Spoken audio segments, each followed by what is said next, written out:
Halo Sobat Unila, selamat datang di podcast sosialisasi dan program penerimaan mahasiswa baru Universitas Lampung. Podcast ini merupakan bentuk kerjasama antara jurusan ilmu komunikasi dan juga panitia penerimaan mahasiswa baru. Tentunya podcast ini bertujuan untuk memberikan informasi seputar jurusan dan juga prodi yang ada di Universitas Lampung. Seperti yang kita tahu ya, pada saat ini sedang dilaksanakannya penerimaan mahasiswa baru yang pastinya Sobat Unila semua di rumah masih pada penasaran atau kepo nih jurusan atau prodi yang ada di Universitas Lampung. Oke, bersama saya Dia Safira yang akan menemani Sobat Unila semua. Kita akan membahas tentang prodi S1 Teknik Sipil dan pastinya saya juga tidak sendiri. Saya bersama dengan Ibu Siti Anugrah Mulia Putri Ofrial STMT, benar ya Bu? Betul. Dan Kak Vanki Arya Putra, mahasiswa angkatan 2019. Oke, mungkin bisa disapa dulu Bu, Sobat Unila yang ada di rumah dan juga sedikit perkenalan mungkin Bu, atau kakaknya. Oke, Assalamualaikum warahmatullahi wabarakatuh. Ini saya panggilnya adik-adik aja ya. Mungkin kita masih seumuran kan ya. Oke, saya Ibu Putri, jadi biasanya dipanggil gitu di prodi Teknik Sipil. Saya mengajar sipil transportasi. Oh iya. Ya, oke. Silakan. Oke, sebelumnya Assalamualaikum warahmatullahi wabarakatuh. Perkenalkan semuanya, saya Vanki Arya Putra. Saya dari angkatan 2019, jurusan prodi S1 Teknik Sipil. Terima kasih. Oke, itu dia tadi ya Sobat Unila, sedikit perkenalan dari Ibu Putri dan Kak Vanki yang merupakan mahasiswa S1 Teknik Sipil. Oke, mungkin kita langsung ngobrol-ngobrol aja ya Bu seputar S1 Teknik Sipil. Sebelum kita ke lebih mendalam tentang S1 Teknik Sipil, saya penasaran Bu, Ibu sendiri menjadi dosen sudah berapa lama Bu? Saya sudah dari 2016 sih. Oh, dari bukan 2016. sudah ya, itu masih baru ya. Iya. Awalnya Cukup itu lama. saya di sini masih kontrak, kemudian ya sudah lanjut jadi tetap jadi dosen di sini, jadi dosen PNS di sini. Oh, berarti sudah tetap ya Bu jabatannya. Sudah. Kalau untuk Kak Vanki sendiri nih sebagai mahasiswa S1 Teknik Sipil kan pastinya pas waktu SMA nih Kak, pasti ada dong persiapan untuk masuk ke S1 Teknik Sipil. Nah mungkin bisa diceritakan Kak ke Sobat Unila, apa sih Kak persiapan dan akhirnya bisa keterima ke S1 Teknik Sipil? Oh iya baik, sebelumnya Alhamdulillah saya masuk ke Unila ini di jalur SNMPTN. Oh iya. Jadi ya persiapan awal sih kan belum tahu lah minat ke teknik sipil dari kelas 1. Intinya ya belajar aja untuk menjadi bisa di peringkat kelas lah intinya. Dan untuk kelas 2 udah masuk tuh udah fix lah intinya mau ke jurusan ini. Jadi persiapannya ya berharapnya di SNM sih, tetap di SNM. Ya alhamdulillah keterima sih. Berarti persiapannya emang mulai dari awal dari kelas 10, dari kelas 11 sampai kelas 12 ya Kak. Makanya Kakak keterima jalur tanpa tes gitu ya Kak. Wah, keren banget nih. Nah, untuk saya pengen tanya lagi Bu ke Ibu. Untuk program studi S1 Teknik Sipil itu sudah berdiri sejak kapan sih Bu? Oke, S1 Teknik Sipil sendiri itu mulai dari tahun 91 ya, angkatan 91. Iya. Sudah cukup lama ya Bu ya? Salah satu tertua lah ya. Jadi kita dianggap paling tua di teknik. Di teknik ya. Di teknik kita lumayan jadi penggiat teknik-teknik yang lain gitu. Kalau misalnya nih Bu berbicara tentang tujuan, pastinya juga ada setiap prodi itu ada tujuan dan juga visi misi tersendiri ya Bu. Kalau untuk S1 Teknik Sipil sendiri visi misi yang ingin dicapai apa Bu? Mungkin dari kakaknya atau ibunya bisa menjawab. Kalau visi misi sebenarnya banyak ya. Cuman yang paling intinya adalah kita mau menjadi teknik sipil terbaik nasional. Wah, keren banget semoga. Jadi mudah-mudahan peringkat kita terus naik, kemudian mencetak lulusan yang baik. Oke, itu dia tadi visi misi dari S1 Teknik Sipil ya teman-teman. Nah, aku juga pengen nanya nih ke Kak Vanki. Kan kakak ini berarti udah hampir semester 7 ya Kak ya, angkatan 2019. Nah, selama kakak jadi mahasiswa S1 Teknik Sipil nih, apa aja sih Kak yang kakak dapat yang bisa dibagikan ke Sobat Unila yang ada di rumah Kak? Untuk yang saya dapat sih banyak sekali ya.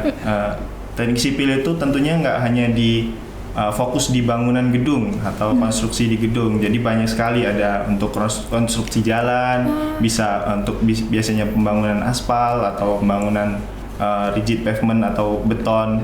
Itu atau juga di air juga ada, di hidrolikanya, jadi masuknya ke pembangunan bendungan misalnya, ke irigasi gitu, dan lain sebagainya lah. Oh gitu, jadi S1 Teknik Sipil ini emang fokusnya ke infrastruktur atau pembangunan ya Kak ya. Oke. Nah Bu, saya pengen nanya lagi nih, untuk fasilitas sendiri Bu, seperti ruang kelas, kan apabila jumlah mahasiswa baru nih bertambah Bu, sementara mungkin fasilitas tersebut tidak bertambah. Nah solusi dari S1 Teknik Sipil sendiri menghadapinya bagaimana sih Bu? Apakah kelas itu akan dilakukan secara hybrid atau tetap online Bu? Kalau yang sekarang kita masih semakin, jadi ini ya, kita lihat juga mahasiswa memang semakin lama semakin bertambah, kemudian fasilitas harusnya semakin membaik juga. Alhamdulillah sebenarnya fasilitas kita semakin lama semakin membaik. Jadi ya sebenarnya masuk cocok-cocok saja gitu kalau kita secara offline. Kemudian kalaupun hybrid, sudah ada beberapa kelas juga yang memang kita sudah ready untuk hybrid gitu. Jadi tergantung kegiatan kita, kemudian apa yang akan kita lakukan, karena teknik sipil kan nggak melulu tentang materi ya, teori pasti kan kita juga ada ke lapangan, praktek gitu ya. Jadi itu sih, jadi agak sulit kalau semuanya untuk online ya, karena kita harus ke lapangan juga gitu ya. Jadi rasanya kalau untuk online semua agak kesulitan di situ, karena untuk hitung-hitungan juga rasanya susah kalau agak sulit untuk menjelaskan kalau di online gitu. Jadi lebih enak kalau kita offline sebenarnya seperti itu. Berarti memang sudah disiapkan untuk offline ya Bu ya? Oke. Nah untuk Kak Vanke sendiri nih, kan kita sudah hampir 2 tahun ya Kak online kan ya, karena pandemi COVID. Nah ada nggak sih Kak kesulitan-kesulitan mungkin dari kakaknya selama belajar di S1 Teknik Sipil Kak? Untuk kesulitan sih ya namanya anak teknik ya, pasti susah. Nggak mungkin kalau nggak ada angka. Iya benar sih. Ya intinya jalanin aja. Kalau emang udah serius di situ pasti bisa. Untuk kesulitan pembelajaran di online kemarin ya, intinya materi yang disampaikan dosen itu ibaratnya nggak 100% masuk.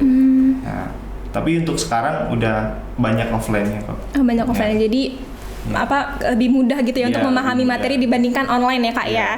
Oke. Nah pengen ke Ibu Putri lagi, ada nggak sih Bu ke depannya tujuan-tujuan yang ingin dicapai oleh S1 Teknik Sipil sendiri Bu? Tujuannya teknik sipil mau menjadi lebih baik, kemudian mencetak mahasiswa yang lebih baik lagi. Saya ingin itu tidak hanya di nasional, insya Allah kita menjadi mencetak mahasiswa untuk go internasional juga gitu ya. Keren jadi banget. Nggak hanya unggul di nasional, tapi juga unggul di internasional. Keren banget nih, tujuannya udah ke internasional ya, bukan ke nasional lagi. Oh iya, aku pengen nanya nih, menurut Ibu dan menurut kakaknya sebelum masuk S1 Teknik Sipil tuh skill apa sih Bu yang harus dipersiapkan untuk mahasiswa baru nih? Misalnya kayak Sobat Unila yang pengen nih S1 Teknik Sipil, aduh aku persiapannya harus gimana ya gitu. Mungkin dari Ibu atau kakaknya. Kalau persiapan mungkin anak-anak ini lebih tahu ya. Oh iya, boleh Kak. Kalau persiapan sebenarnya inti dari segalanya adalah niat. Kalau emang mau masuk, kalau emang ada niat masuk ke teknik sipil, niat yang kuat pasti ya bisa.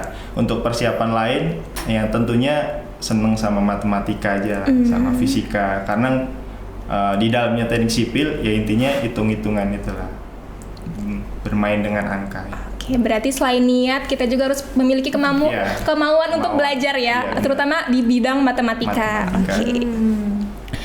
Saya pengen tanya juga nih Bu, apa aja sih Bu keunggulan yang ada di S1 Teknik Sipil dibandingkan prodi S1 Teknik Sipil di yang lain? Keunggulan mungkin. Kalau prodi Teknik Sipil ya, S1 ya. Jadi kalau di S1 sendiri itu mahasiswa sebenarnya mudah mendapatkan pekerjaan, itu satu ya. Jadi lulusan kami biasanya belum lulus pun sudah kerja, gitu. Jadi sudah banyak yang menerima pekerjaan. Jadi untuk lulusan kami alhamdulillah untuk mencari kerja itu mudah, salah satunya itu ya. Kemudian bisa di mana saja, jadi tidak hanya di bidang konstruksi yang tadi dibilang, kita juga bisa di perbankan dan lain-lain. Itu oke, karena alhamdulillah mereka sudah terbiasa dengan angka dan lain-lainnya. Nah jadi untuk bekerja di tempat yang baru gitu, karena mereka juga biasa sosialisasi dan lain-lain, mudah untuk membaur. Nah, jadi salah satu keunggulan kita adalah mudah mencari pekerjaan, salah satunya itu.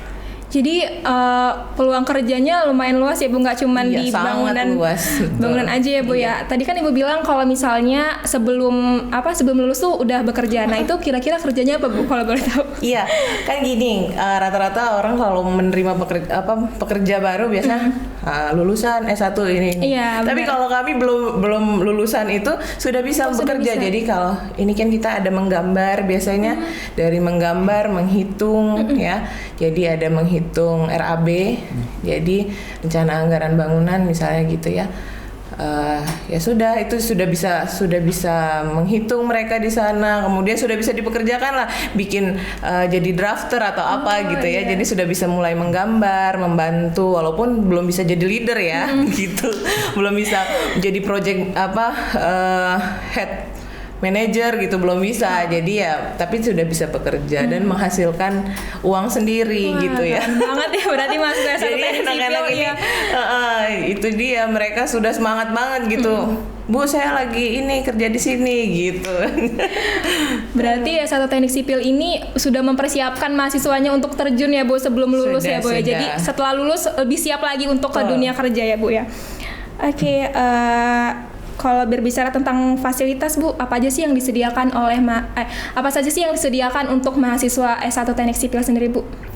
Kalau fasilitas selain ruang kelas ya, insya Allah sudah semakin lama sudah semakin nyaman ya.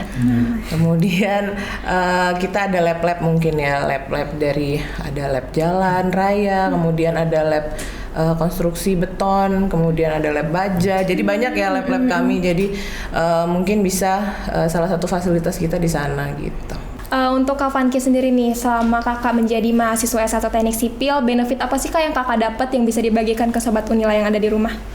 Oke, benefit yang udah saya dapat yaitu saya bisa menggambar atau menjadi drafter lah intinya. Untuk misalnya dari yang terkecil aja bangun rumah itu bisa mungkin jadi freelancer. Terus untuk RAB juga, perhitungan rencana anggaran biaya juga bisa. Selain bangunan, Kakak ini juga berkaitan dengan rancangan anggaran ya Kak ya, tadi yang sudah disebutkan. Mungkin Ibu tambahin ya. Boleh Bu. Jadi sebenarnya kalau teknik sipil ini berpikirnya semua yang masih berada di atas tanah itu bisa dihitung sama orang teknik sipil gitu ya. Jadi dari jembatan, kemudian bendungan, kemudian bangunan dan lain-lain.